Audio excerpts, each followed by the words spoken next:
guys, it's LegomationStudio here with another Hero Factory review. Our final new set of Legos review. Or, well, maybe. But, yeah. Hero Factory review. As you know, we are reviewing Hero Factory simply because we want to do this for the younger fans that are going to be still growing into their childhood and need a set to buy. Well, if you were for Bionicle for a year and you liked it, we've got Hero Factory here for you guys. This will be your Bionicle. So I just reviewed a handful of sets, and of course, I had to get Von Nebula. He is the main bad guy, the main protagonist of all Hero Factory, besides, I think, Preston Stormer. He's out to get Preston Stormer, and we'll take a look at him. The only other set his size of a big villain is Rotor, and I don't want to get him. I don't think I'm going to get him. But some have debated that they're almost exactly the same. Some people, there's like a half. People who don't like him really like Rotor. People who don't like Rotor really like Von Nebula. It's like a tie, really. So they're great Titans this year, I must say. But on to the set. We have Von Nebula jumping out of, I think, like a black hole, because he has a black hole weapon. And he's crunching out of like a, let's just say, black hole. Which doesn't make any sense. Wouldn't he be crushed to pieces? Anyways, really cool design. 9 to 16-year-olds, 156 pieces, quite a lot. It might be more than Rotor, I don't know. Von Nebula, a little black hole symbol, I guess. From the makers of Bionicle characters, very nice tribute to Bionicle because we need it on there somewhere to let them know that, hey, this is the successor to Bionicle. www.herofactory.com. It says that around this entire box like 5 times, I swear. We have Hero Factory with a size comparison of what Von Nebula has. It's funny because it shows his mask, or, well, helmet, and 2 Mantex claws as well. It's like, that's not part of his helmet, I don't think, but whatever. And more on the side, smaller version of Von Nebulex, as it says in a different language. Yeah, very cool. Glow-in-the-dark picture of Von Nebula there. Not really glow-in-the-dark, just a glowing picture. And yeah, very nice. Look on the back. We have Von Nebula with William Furno and Preston Stormer. They're fighting in a city battle. He's got his little black hole staff, and you guys better watch out. He could send you to, who knows, the Bionicle universe. Ooh, maybe they'll do a twist with that. You can see his statistics. He has very high statistics. I don't know what that lightning is. Maybe like power, like attack, maybe? I don't know what lightning means, but very low on lightning, but mainly evil up all the way. So, yeah, really cool design on the box. We have just kind of a function how you can spin the little globe thing that he comes with for his black hole creator. Another little glowing picture of Von Nebula. Very nice.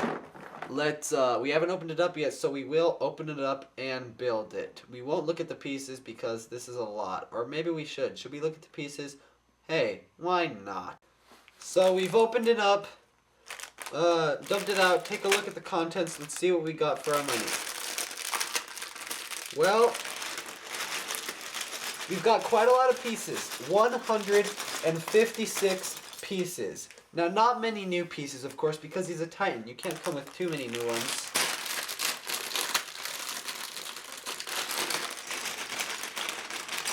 But we will take a look at some of the pieces.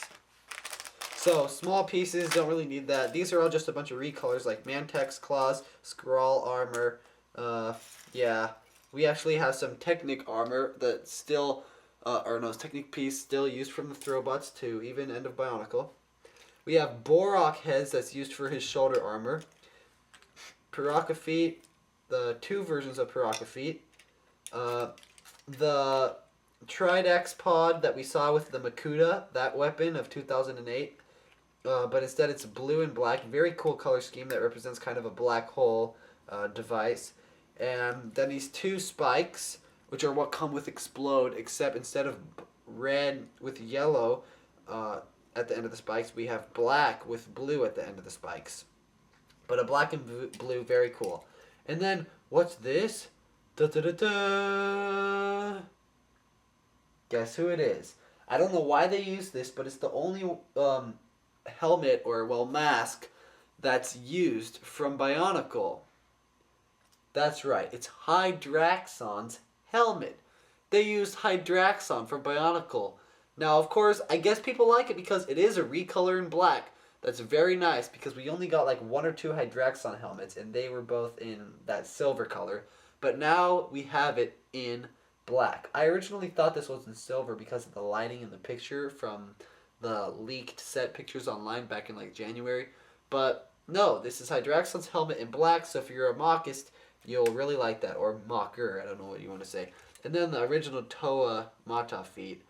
But no, really cool. This is just taking a look at the new pieces. Let's take a look at what he looks like when he's built together. Oh, hey, look. Toa Mata piece as well. Okay, enough of the pieces. Let's build it. So here we have Von Nebula built together, and he looks great. I gotta say, the color scheme, it's mostly black. It looked on the pictures like it was a lot more diverse with blue, but I think it's good enough in the way it works. It definitely looks freaking awesome. You can tell that they have done a lot of the same stuff where you have these same little socket rods to use for the feet and everything. But let's talk about the building experience. Well, building experience, it's pretty similar to what we have with Titans and Bionicle. I mean, it was plenty fun. I mean, it wasn't like building a little hero or anything. I mean, you really had a lot you had to do and pay attention to the instructions. And then, especially the top half, where you had to attach the Borak head plates from Bionicle, and then how he got his hunchback, and then how you had to put the spikes on the double arms. They're both really fit in well together. I guess the only problem about this set is there are some things that are kind of jumbling around, you know? Like these especially is the thing that everyone's been hating on, is the fact that these ankle guards just are completely loose like crazy. I mean, if you're a young kid who plays with these with your friends, you're going to have a lot of problems with like these just getting in the way. I mean, it's kind of annoying. I think Lego could have easily moved them down, but I think they wanted them this way so that way they can bend forward and look a little like bent over instead of having them flat. So I don't know, but still, I mean, that's just for modeling. For playability, not the best with these ankle guards. And the Tridax thing, or well, no, it's a Tridax pod, but in this case they call it his black hole weapon. It is really like loose too, but you can have the function of spinning it, and it spins just fine. And I mean, it definitely looks like a black hole kind of weapon. So they definitely did good with that, Lego, I've got to say. But love the spikes and the way that they make him look definitely evil, and he's all hunchbacked over. So let's just talk about his overall like set. Well, the way his head was put on, because you know that they're using a pre-Glatorian mask, so this is actually a mask. So the Glatorian head, if we can zoom in, cameraman, the Glatorian head is actually, let me move him down, is actually upside down. You see? Like, look, that's the regular Glatorian head, but instead what they do is you put it on like, since it's like that, instead of having the pin on the head at the top, it's right there. I'm surprised they didn't use a Metro Nui head, but I guess they don't want to use that. But that's how you do it, so the head is actually upside down.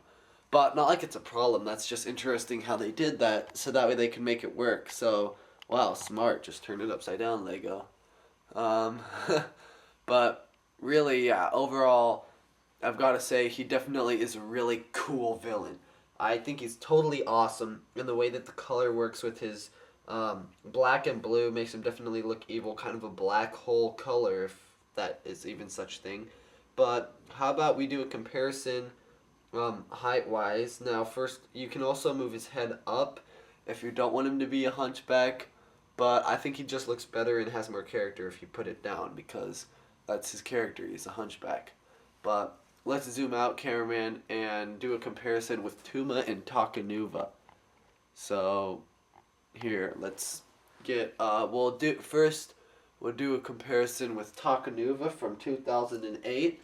He's definitely really tall, and yeah, he's way bigger. Now, of course, Takanuva was $30, Von Nebula is $20, so you don't get as much. Let's compare Von Nebula to an actual $20 set that we had last year, how about Tuma, our main bad guy for last year, if you don't count Metis as a bad guy. Well, as you can see, Tuma was definitely still taller. Now, of course, Von Nebula doesn't have to be a hunchback, and you can move his head up either way, and his legs are bent, so we can keep them straight like that.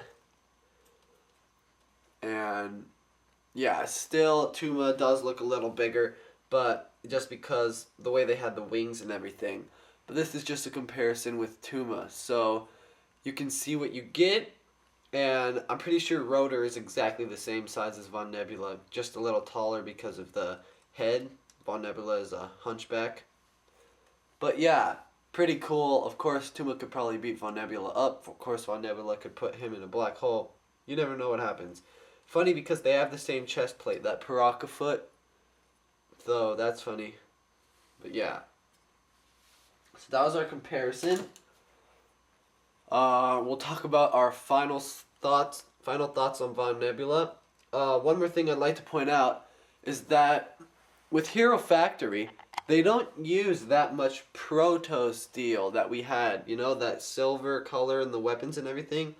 They've redone these Solek blades pieces, so they're like a very almost gunmetal color, very darkened silver. So dark silver, not really proto steel. So that's kind of cool.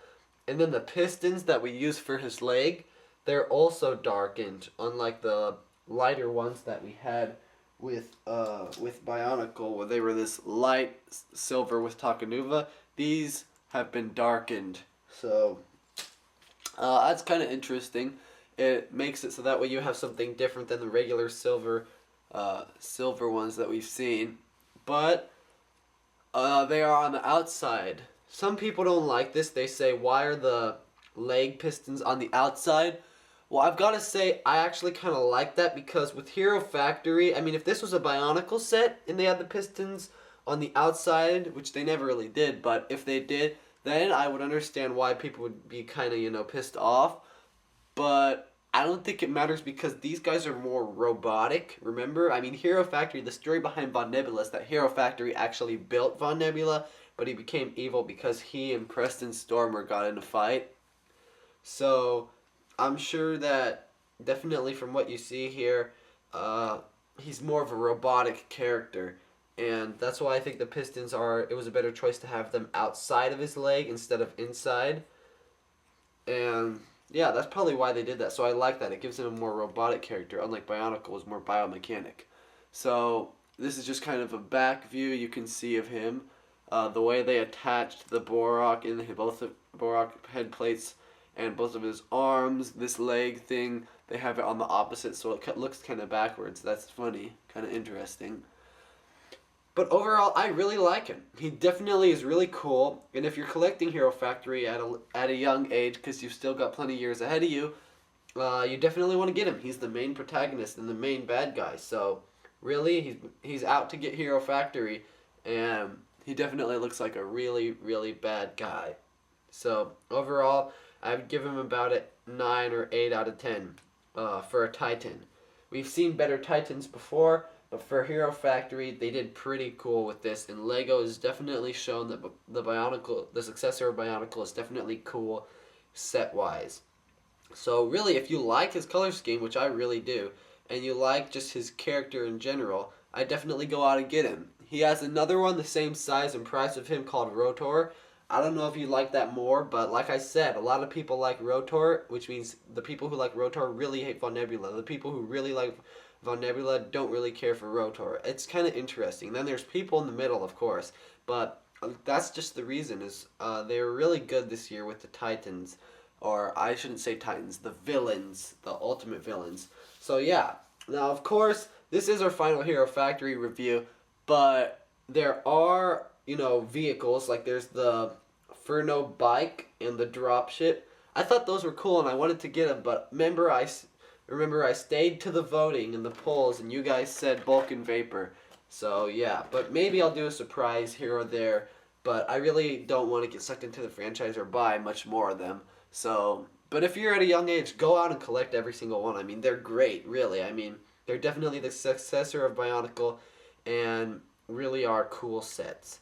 So, really, I hope you've enjoyed this review. And my final thoughts, he's $20, $19.99. Go get him at your local Toys R Us, or if they're out yet at Walmart, then go in there too. Usually they're like 10 cents less. Ooh, save a lot of money. 10 cents, big deal.